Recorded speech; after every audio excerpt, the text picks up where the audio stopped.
புதுச்சேரியில் என்ஆர் காங்கிரஸ் பாஜக கூட்டணியில் தொடர்ந்து இழுபறி நீடித்து வருவதாக கூறப்படுகிறது. பாஜகவுடனான பேச்சுவார்த்தையை தொடர்ந்து தவிர்த்து வருகிறார் ரங்கசாமி. விவரங்களோடு இணைகிறார் செய்தியாளர் கிருஷ்ணா. கிருஷ்ணா, வணக்கம். இந்த இழுபறிக்கான காரணமா என்ன சொல்லப்படுது? விவரங்கள். புதுச்சேரியில தேசிய ஜனநாயக கூட்டணி, என்ஆர் காங்கிரஸ், பாஜக, அதிமுக உள்ளிட்ட கட்சிகள் இடம்பெற்றிருக்கிறது. 2026 இன்னும் 18 நாடுகளில் தேர்தலானது சந்திக்க இருக்கிறது. இன்னும் 3 நாட்களில் வேட்புமனு தாக்கலானது நிறைவேற இருக்கிறது. இந்த நிலையில் ஏற்கனவே பாஜக, என்ஆர் காங்கிரஸ் கூட்டணியானது உறுதி செய்யப்பட்டிருக்கிறது. தொகுதி உடன்பாடும் எட்டப்பட்டிருக்கிறது. என்ஆர் காங்கிரசுக்கு 16 தொகுதிகளும், அதே போல பாஜகவிற்கு 14 தொகுதிகளும் என உறுதி செய்யப்பட்டிருக்கிறது. பாஜக திடீரென புதுச்சேரியில் புதிதாக தொடங்கப்பட்ட லட்சிய ஜனநாயக கட்சி 2 தொகுதிகள் ஒதுக்கப்படும் என மேலிட பொறுப்பாளர் சுரானா தெரிவித்ததை தொடர்ந்து கூட்டணிக்குள் மிகப்பெரிய குழப்பமானது ஏற்பட்டு வருகிறது. இதன் காரணமாக முதலமைச்சர் ரங்கசாமி கடும் கோபத்தில் இருந்து வருகிறார்.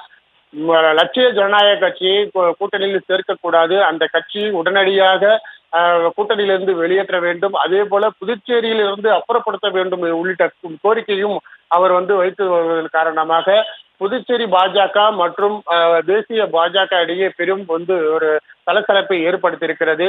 முதலமைச்சர் ரங்கசாமி எந்த ஒரு முடிவு எடுத்தாலும் ஆன்மீக பயணத்தில் தான் அவர் அந்த முடிவை எடுப்பார்.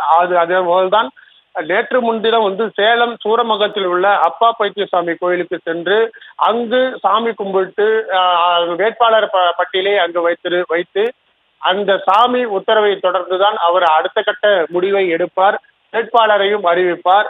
அதன் பிறகுதான் தேர்தலில் களம் காணுவதற்கான ஏற்பாடுகள் கடந்த 25 ஆண்டுகளாகவே அவர் செய்து வருகிறார்.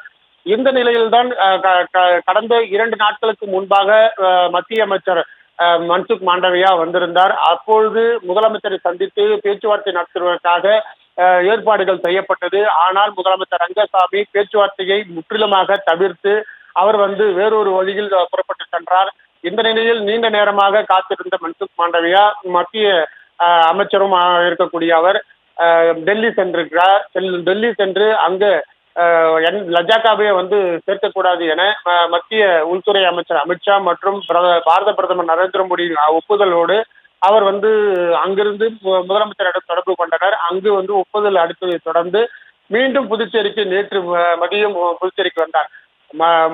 மத்திய அமைச்சர் மன்சுக் மாண்டவியா புதுச்சேரி வருவதை தெரிந்த முதலமைச்சர் ரங்கசாமி உடனடியாக அவர் திருச்செந்தூர், மதுரை ஆகிய ஆன்மீக பயணத்தை அவர் தொடர்ந்தார்.